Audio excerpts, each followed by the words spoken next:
और आज lie detector test में बात करेंगे मिडिल ईस्ट में उठ रहे भूचाल के बारे में। बात होगी लेबनान में जुटे उन 10 लाख लोगों के बारे में जिनकी वजह से बेरूत की हर गली, हर सड़क जाम हो गई।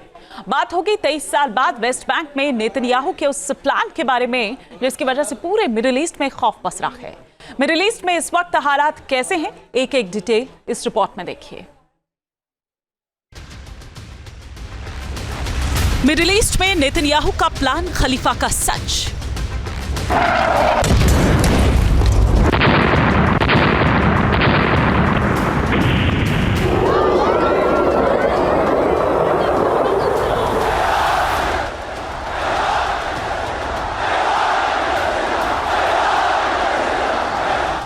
पहला F-15 उड़ा,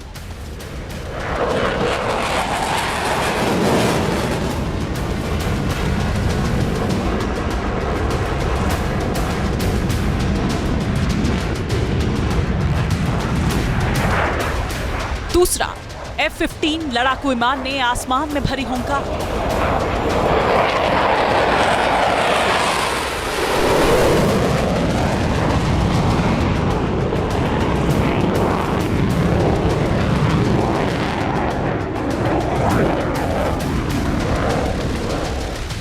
F-15 के बाद F-35I ने भी आसमान में यलगार कर दिया।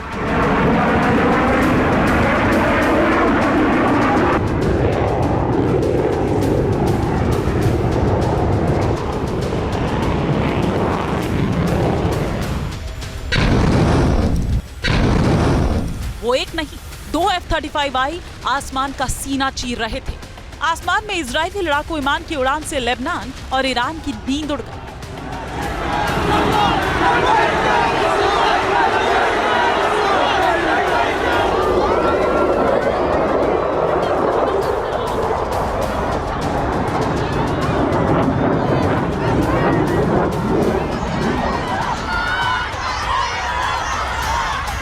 लेबनान के लोग खौफजदा हो गए क्योंकि 27 नवंबर 2024 के युद्ध विराम के बाद ऐसा पहली बार हुआ जब इजराइल के लड़ाकू विमानों लेबनान की राजधानी बेरूत के आसमान में परवाज करके चेतावनी दे रहे थे।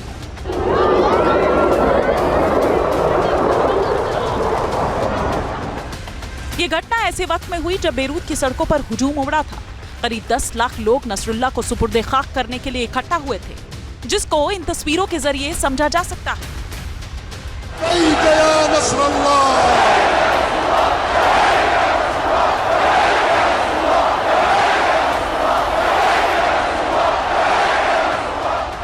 नसरुल्लाह को अंतिम विदाई देने के लिए बेरूत की कैमली चामोन स्पोर्ट्स सिटी स्टेडियम में लोगों का हुजूम उमड़ पड़ा।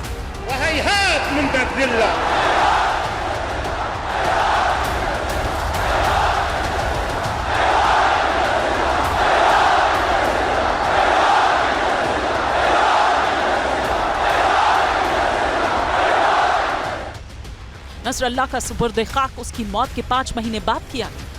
या जमाहीर अस्सय्यद हसन नसरुल्लाह, या उश्शाक अस्सय्यद हसन नसरुल्लाह। इस दौरान उसकी बॉडी को प्रिजर्व कर रखा गया था। सुपुर्दे खाक के दौरान लोग हाथों में तस्वीर लिए हिजबुल्लाह के झंडे लिए हुए थे। सभी लोगों ने काला लिबास पहना हुआ था। पूरे स्टेडियम में नसरुल्लाह की तस्वीरों के बड़े बड़े होर्डिंग्स लगाए गए थे।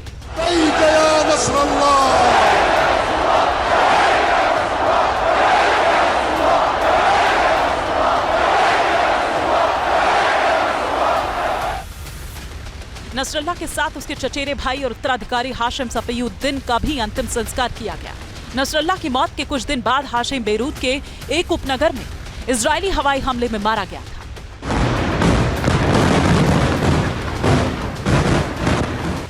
हिजबुल्लाह नसरुल्लाह के मौत के बाद बिखर सा गया।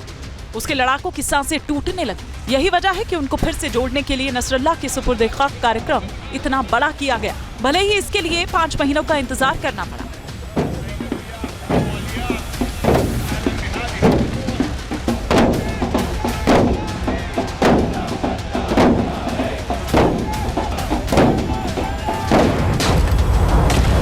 लेकिन हिजबुल्लाह फिर से ताकत बनकर इजराइल पर हमला करे, इजराइल के खिलाफ कोई साजिश रचे।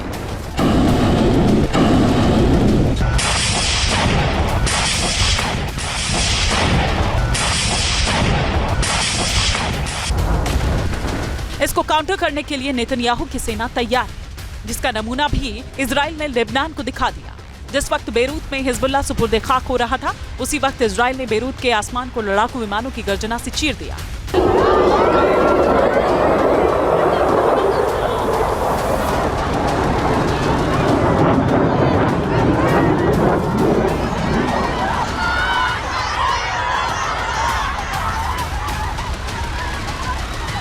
इजराइल ने ये क्लियर कर दिया कि अगर हिजबुल्लाह फिर से हिमाकत करने की कोशिश करेगा तो उसके हर कमांडर, हर नेता, हर आतंकी का वही हश्र होगा जैसे हिजबुल्लाह चीफ हसन नसरुल्लाह का हुआ था।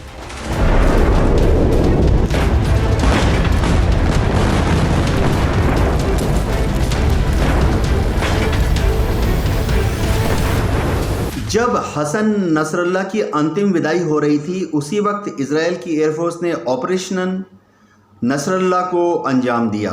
इस ऑपरेशन के तहत इजराइल के फाइटर विमान एकदम आसमान से उसी जगह से उड़ रहे थे जहां पर कि अंतिम विदाई के समारोह हो रहे थे। इससे इजराइल की एयरफोर्स और इजराइल की सरकार यह मैसेज दे रही थी, संदेश दे रही थी कि अगर हिजबुल्लाह ने भविष्य में कभी भी इजराइल के खिलाफ कोई भी कार्रवाई की तो भविष्य में भी हिजबुल्लाह के लड़ाकों का या हिजबुल्लाह के मिलिट्री लीडर्स का वही अंजाम होगा जो कि हसन नसरुल्लाह का हुआ। जब मारा गया नसरुल्लाह,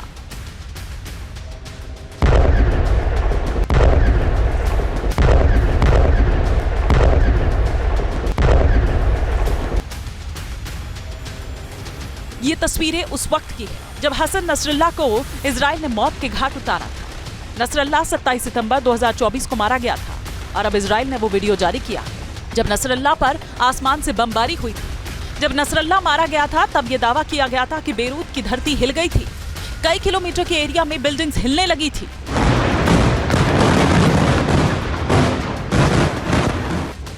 इजराइल ने हिजबुल्लाह चीफ नसरुल्लाह को मौत के घाट उतारने के लिए ऑपरेशन न्यू ऑर्डर चलाया था, जिसके बाद बेरूत में हिजबुल्लाह के हेडक्वार्टर में इतने बम बरसाए गए कि हेडक्वार्टर सहित आसपास की 6 इमारतें भी तबाह हो गई। हिजबुल्लाह चीफ नसरुल्लाह भी इस हमले में मारा गया।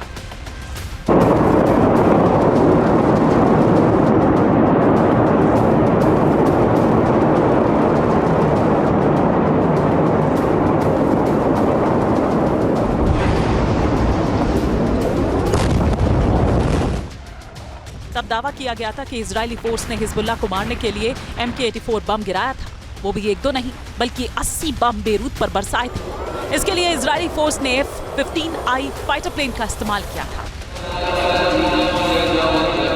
और अब जब नसरुल्लाह की मौत के 5 महीने बाद उसको सुपुर्द खाक किया जा रहा था, तब इजराइल ने वीडियो जारी कर हिजबुल्लाह को ये बता दिया कि अगर हिजबुल्लाह के लड़ाके सीज़फायर का उल्लंघन करेंगे तो ठीक वैसा ही बेरूत पर प्रहार होगा और इस बार आसमान से इतनी बारिश होगी कि हर ओर तबाही मचेगी।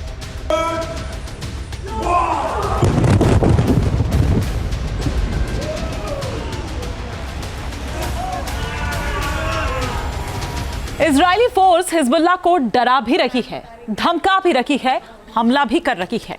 लेबनान की ओर से लगातार इजराइल पर सीज फायर के उल्लंघन का आरोप लग रहा है। लेबनान की ओर से दावा किया गया है कि इजरायली सेना ने 23 फरवरी को दक्षिणी लेबनान में भारी बमबारी की है। ये बताया जा रहा है कि इजराइल के इस हमले में कई लोग मारे गए हैं।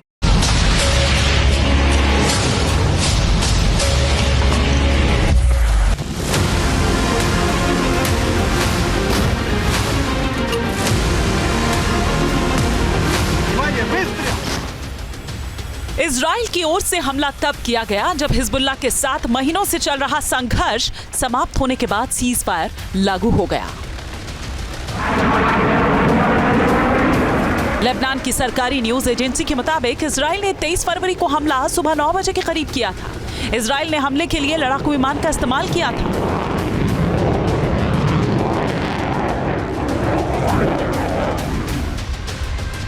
इजराइल ने हमले के लिए दक्षिणी लेबनान के नबातीह प्रांत के एक गांव को चुना और आसमान से बमबारी कर दी।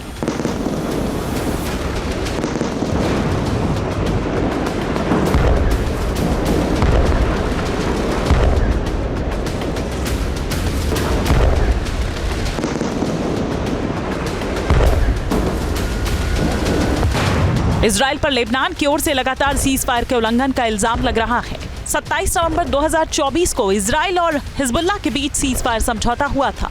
उसमें यह तय किया गया था कि इजराइल 60 दिनों के भीतर लेबनानी क्षेत्र से हट जाएगा और लेबनान की सेना को लेबनानी इजराइल सीमा और दक्षिणी क्षेत्र में तैनात किया जाएगा, जिससे यह सुनिश्चित किया जा सके कि लिटानी नदी के दक्षिण में कोई हथियार या आतंकवादी न रहे। समझौते में लेबनानी क्षेत्र से इजरायली सेना की वापसी की बात कही गई थी। हालांकि इजराइल ने 18 फरवरी की समय सीमा के बाद भी लेबनानी सीमा के पास इजराइल सेना मौजूद है। 5 खास जगहों पर आईडीएफ की मौजूदगी है, जिससे आने वाले दिनों में लेबनान और इजराइल के बीच जंग के आसार बन रहे हैं।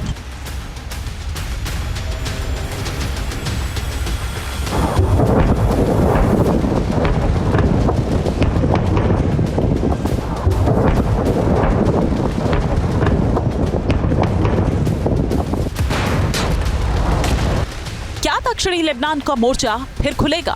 क्या वेस्ट बैंक में कुछ बड़ा होने वाला है?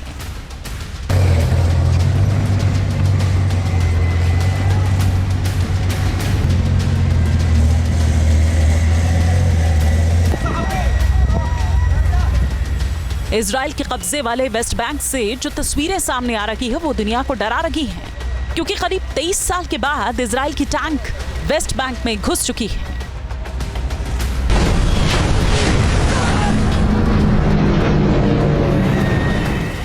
इजराइल की आईडीएफ ने वेस्ट बैंक में अपने टैंकों को भेजना शुरू कर दिया है, लेकिन गौरतलब बात है कि वेस्ट बैंक में हमास या हमास के लड़ाकों का ज़्यादा कोई मौजूदगी नहीं है। वेस्ट बैंक में इजराइल की सरकार यह दावा कर रही है कि इन टैंकों को भेजने का मकसद महज वेस्ट बैंक में पुलिस कार्रवाई करना है, यानी वेस्ट बैंक में जो उपद्रवी हैं उनको कंट्रोल में लाना है।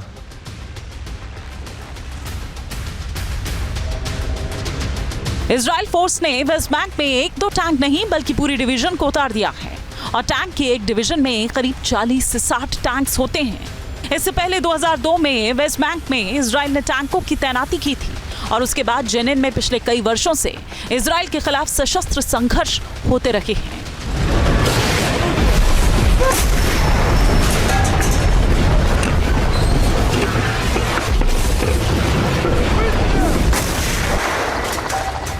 इजराइल ने फिलिस्तीन के जेनिन, तुलक्रम और नूर शम्स में शरणार्थी शिविरों को खाली करा लिया है। इन शिविरों में फिलिस्तीनी नागरिकों ने शरण ली हुई थी। इन तीनों शिविरों से 40,000 फिलिस्तीनियों को निकाला गया।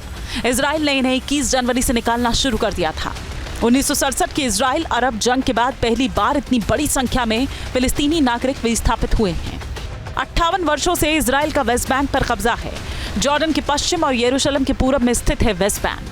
1948 में अरब इजराइल जंग के बाद जॉर्डन ने इस पर कब्जा कर लिया था। जॉर्डन नदी के पश्चिम में होने की वजह से तब इसका नाम वेस्ट बैंक रख दिया गया। 1967 में 6 दिनों तक चली जंग के बाद इजराइल ने इस इलाके को जॉर्डन से छीन लिया। तब से वेस्ट बैंक पर इजराइल का कब्जा बरकरार है।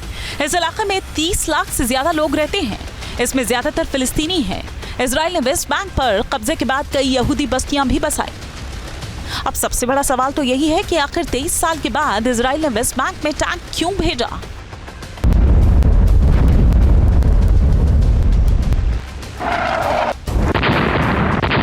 दरअसल इजराइल हमास जंग के बीच वेस्ट बैंक में हिंसा बढ़ गई है। इजराइल में वेस्ट बैंक की तरफ से होने वाले हमले भी बढ़े हैं। इजराइल में 20 फरवरी की देर रात 3 खाली खड़ी बसों में विस्फोट हुए थे। कई रिपोर्ट्स के मुताबिक वेस्ट बैंक से ही इजराइल की बसों में हमले की प्लानिंग की गई थी। इसके बाद ही नेतन्याहू ने इस इलाके पर एक्शन लेने का आदेश दिया। हालांकि इजराइल हमास जंग के दौरान भी इजरायली सेना यहां कई ऑपरेशंस को अंजाम दे चुकी है। इतना ही नहीं, कहा यह भी जा रहा है कि इजराइल कभी भी गाजा पट्टी में फिर से लड़ाई शुरू कर सकती है। इसके संकेत इजरायली पीएम दे चुके हैं। मतलब कि लेबनान और गाजा में जो बंदूकें खामोश हैं वो बहुत जल्द ही आग उगलने को तैयार हैं। और अगर ऐसा हुआ तो इस बार बर्बादी कहीं ज्यादा होगी।